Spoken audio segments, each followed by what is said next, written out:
हमारे यदि भभुआ के लोगों को कोई कष्ट होता है तो दर्द पूर्णिया के लोग को महसूस हो, इसी के नाम ने एकता है। हम बिहार में 50 लाख हैं और किसी को कोई मतलब नहीं है। फिर हम आज एक दिन में कोई करोड़पति नहीं बन सकता है, लेकिन एक बार मेहनत करके कोई IAS IPS बहुत बड़ा पद जो सम्मानजनक पद पा सकता है। और शिक्षा से अलावे छत्रपति शिवाजी महाराज तलवार से देश जीत लिए और उन्हीं के तीसरी पीढ़ी के लोग छत्रपति साहू जी महाराज देश का पहला छात्रावास खोलने का काम किए। तो हमारे पूर्वज को 2 साल पहले पता चल गया कि क्योंकि नौजवान में खास ऊर्जा होती है। ऊर्जा मतलब पावर, पावर मतलब आग। उस आग को यदि हम घर में लगाते हैं तो घर जलकर खत्म हो जाता है।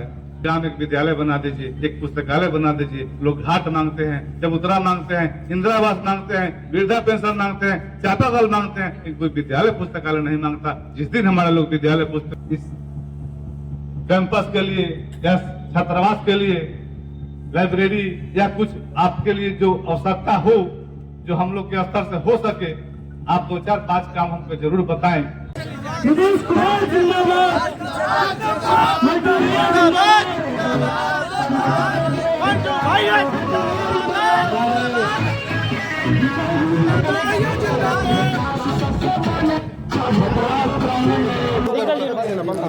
सर, आपने कुर्मी एकता रैली की, सर आपको क्या लगता है, आपको इसी का फल मिला है?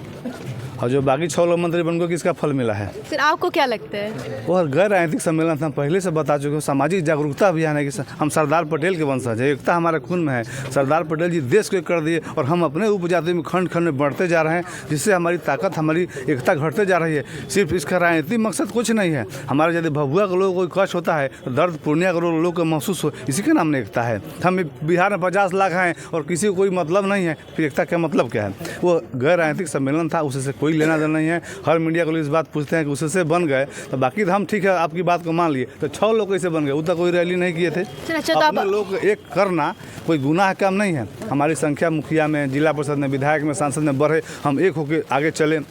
हमारे लोग डॉक्टर बने, इंजीनियर बने, IAS बने, IPS बने, पढ़े लिखे, तो उसको जागरूक करना सब समाज का काम है। हम सारी बातें आपको मन से बोल चुके हैं। उस बातों का कंक्लूजन यही होगा कि शिक्षा के अलावा कोई आगे बढ़ने का रास्ता नहीं है।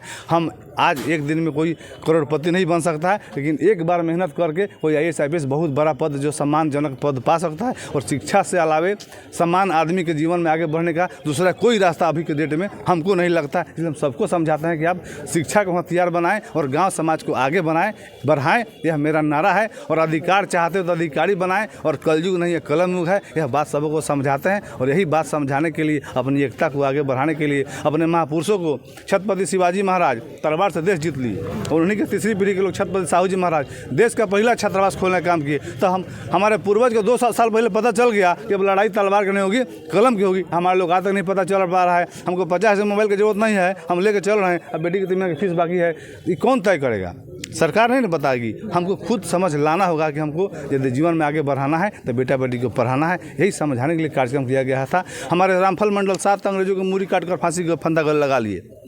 तो हमारे अंदर ऊर्जा रहेगी, हमारे देश के लिए, समाज के लिए, राज्य के लिए जब जरूरत पड़े तो मेरा कदम नौजवान को ठिठके नहीं। अभी विधानसभा के सामने 7 मूर्ति लगा है, उसमें 7 लोग कौन है पता है आपको? कौन है सर? आपको पता है? नहीं सर, आप बताएं। तो हमारे नौजवानों को कैसे पता होगा जी?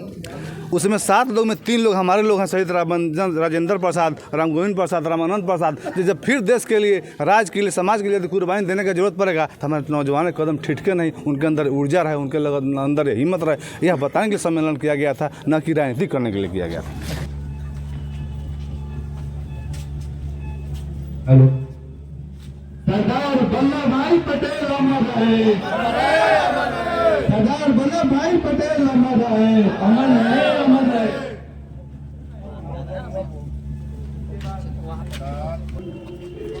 यहाँ तक खींचो।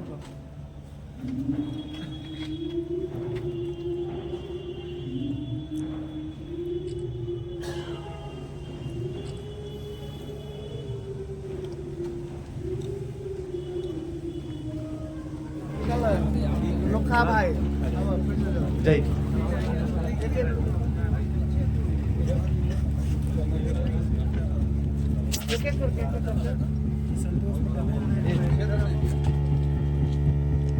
बिट्टू जी, भोकाली जी, अंग वस्त्र देकर हमारे माननीय मंत्री भैया को।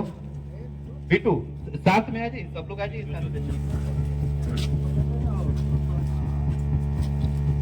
बहुत ही हर्ष का पल है। करिए बुक्के देकर, साथ में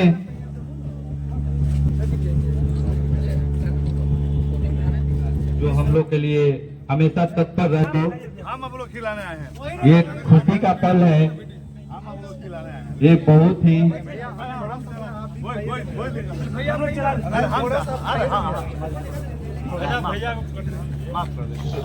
हम लोग के ऊर्जा से डेवलप करने वाले नेता भैया, बड़े भाई मार्गदर्शक हमेशा करने वाले मंटू भैया,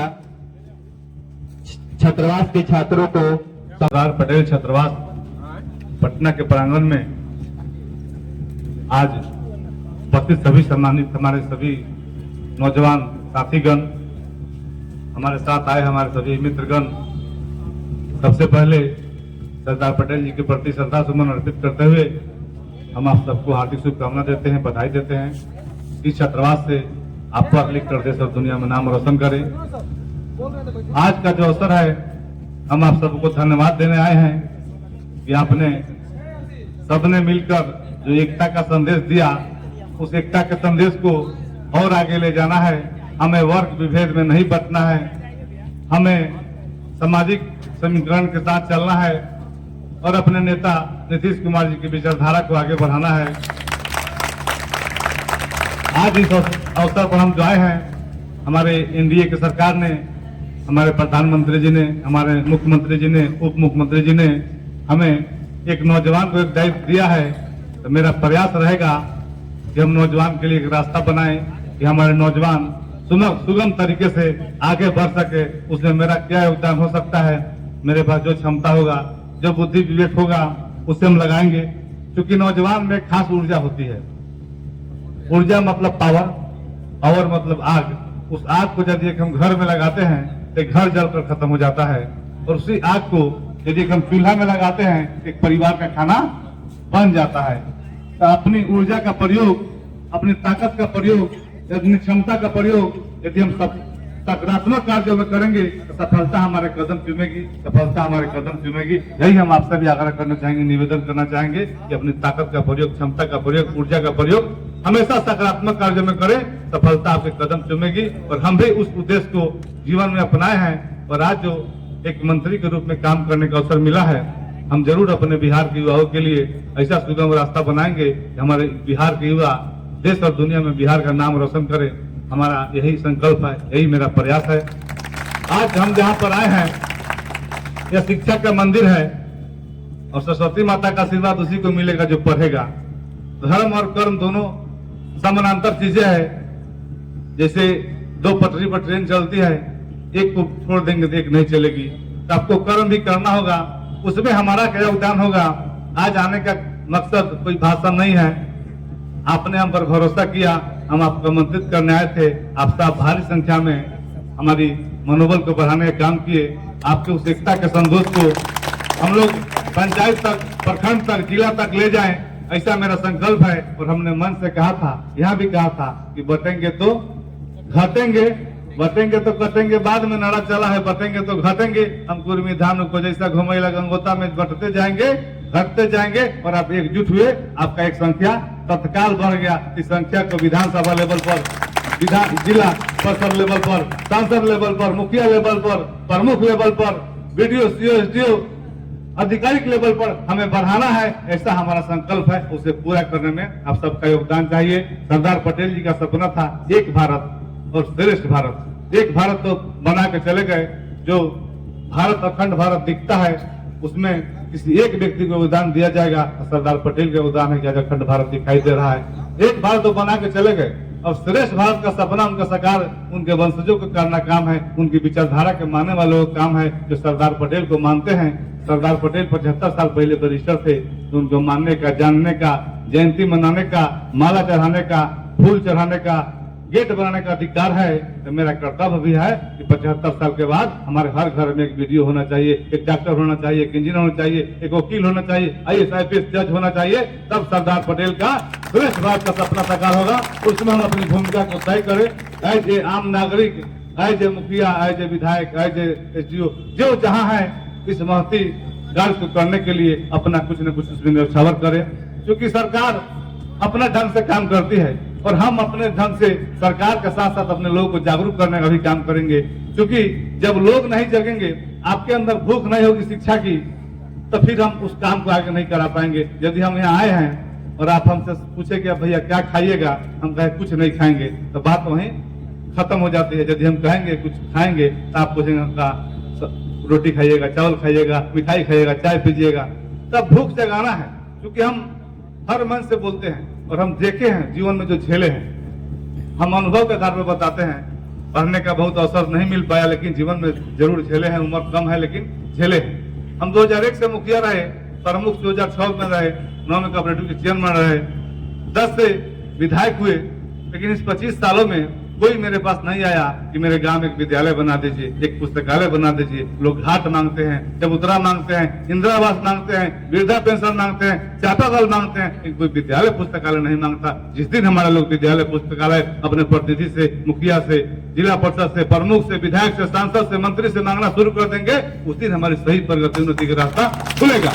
तो हम लोग नहीं समझ पा रहे हैं, कम से कम मेरे लोग इस बात को जरूर समझे कि आपका जहाँ गाँव है, जहाँ आपका टोला है, आपका जहाँ रहते हैं, वहाँ के प्रतिनिधि से जरूर अपने गांव के लिए विद्यालय पुस्तकालय मांगिए। ऐसा हम आपसे आग्रह निवेदन जरूर करना चाहेंगे। जब आप शुरू करेंगे तो और समाज के लोग भी इस बात को सीखेंगे, और जब सब समाज के लोग इस बात पर आगे बढ़ेंगे, एक बेहतर समाज की निर्माण होगी। हम बगहा में गए थे, हमसे एक पत्रकार महोदय ने पूछा कि आप अपने समाज के लिए छात्रावास बना रहे हैं, पुस्तकालय बना रहे हैं, सिर्फ आप ही समाज के लोग पढ़ेंगे, बाकी समाज के लोग क्या करना चाहते हैं? हमने उसमें सब समाज को फायदा होना है।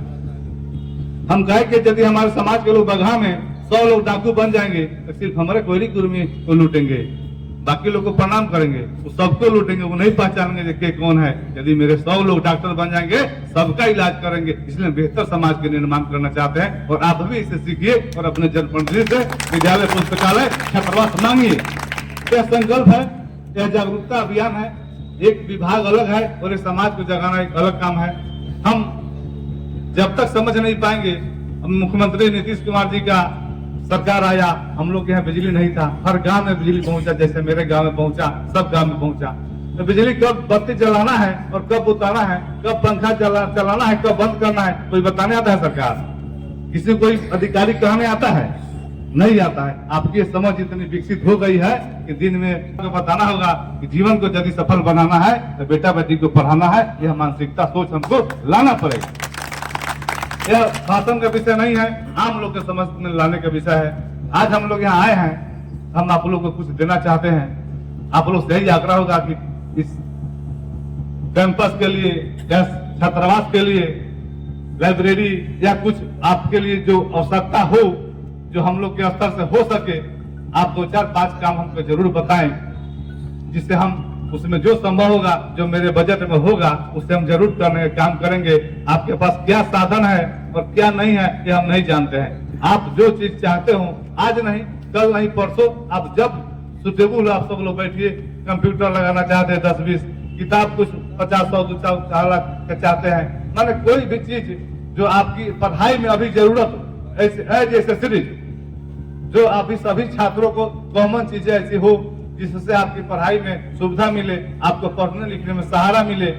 कोई ऐसा छात्र हो जिसको लगता हो कि नहीं, हमको इसके पास पढ़ने का साधन नहीं है, उसके अंदर प्रतिभा है, उसके लिए कुछ हमसे आर्थिक मदद चाहते हैं, वो भी हम करने के लिए तैयार हैं, सामूहिक रूप से या व्यक्तिगत रूप से। तो हम यदि बने हैं, हमारा विद्यालय पुस्तकालय बनाने का एक मकसद है कि हम जब मुखिया बने थे, मेरा एक मध्य विद्यालय था।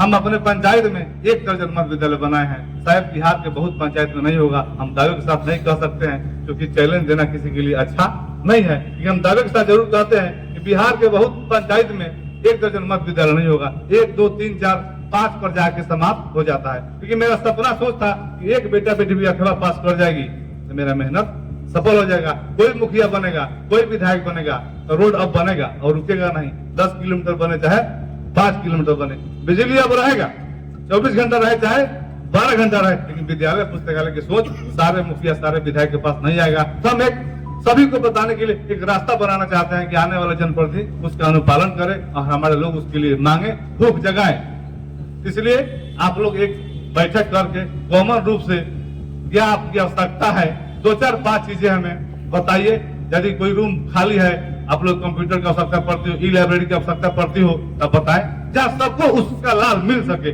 आप जो तैयारी कर रहे हैं उसमें मेरा कुछ योगदान हो सके, आपके इस पढ़ाई के जग में, आपकी सफलता के जग में मेरा कुछ योगदान हो, ऐसा हम प्रयास करना चाहते हैं, आपको सहयोग करना चाहते हैं, ऐसा मेरे मन में इच्छा है। लेकिन आप जब बताएंगे आप क्या चाहते हैं, हम ऐसे कुछ दे के चल जाएंगे तो कोई उसका मतलब नहीं, यूजलेस हो जाएगा।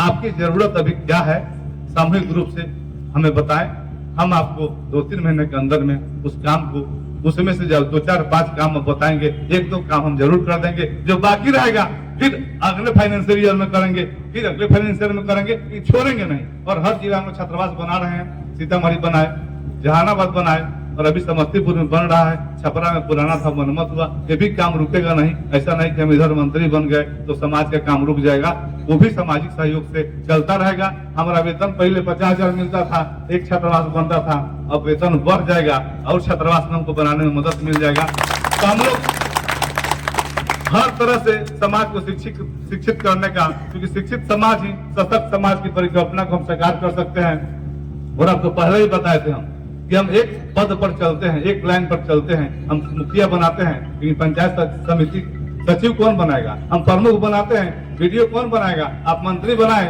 सामने सचिव जो बैठते हैं वो कौन बनाएगा। तो हमारे लोग दोनों पद पर रहेंगे, तब ताज किसी का रहेगा, राज हमारे लोग का रहेगा। ऐसा मेरा सोच है, ऐसा मेरा प्रयास है। इसलिए हम सब लोग शिक्षित करना चाहते हैं कि आप लोग पढ़िए लिखिए और हर जगह आप लोग पहुंचिए, यही मेरी कामना है। तो आप हमको कब तक आप लोग दे दीजिएगा हमको सूची, तो हम कह के चले गए, आप सुन के चले गए, कहानी यहाँ से बंद हो जाएगा। फिर आप हमें कहेंगे कि आप आए, कुछ कह के चले गए और कुछ मिला नहीं। कोऑर्डिनेशन दोनों हाथ से ताली बजता है, जब आपका सहयोग रहेगा, मेरा सहयोग रहेगा, तभी परिणाम दिखेगा। आप सब इतना बहुमूल्य समय दिए, हम लोग थोड़ा लेट आए हैं इसलिए माफी भी चाहेंगे, लेकिन हम आपके साथ हैं और आपका आभार व्यक्त करते हैं कि आप पूरा तन मन धन लगाकर हमारे कार्यक्रम को सफल करने का काम किए और हमें ताकत देने का, हमारे सम्मान को बढ़ाने का काम किए। हम भी आपके सम्मान को बढ़ाने में, आपके आत्म सम्मान के लिए, आपके मान सम्मान के लिए कोई कदम उठाना पड़ेगा, कई कदम उठाना पड़ेगा, हम पीछे नहीं हटेंगे, ये आपसे जरूर वादा करते हैं। बहुत बहुत आभार, धन्यवाद, प्रणाम, जय शिवाजी, जय सरदार। माननीय नेता, हम लोग के बिहार के लोकप्रिय मंत्री नीतीश जी का जन्मदिन का केक हमारे अभिभावक मंटू भैया के द्वारा केक कटिंग का कार्यक्रम हो रहा है। ये हम लोग के लिए सौभाग्य की बात है। वेरी हैप्पी बर्थडे टू हमारे ऑनरेबल सीएम माननीय नेता नीतीश कुमार जी।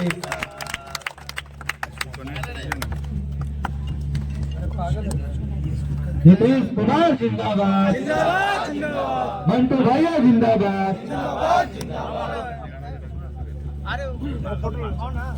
आप लोग खाइए, हमको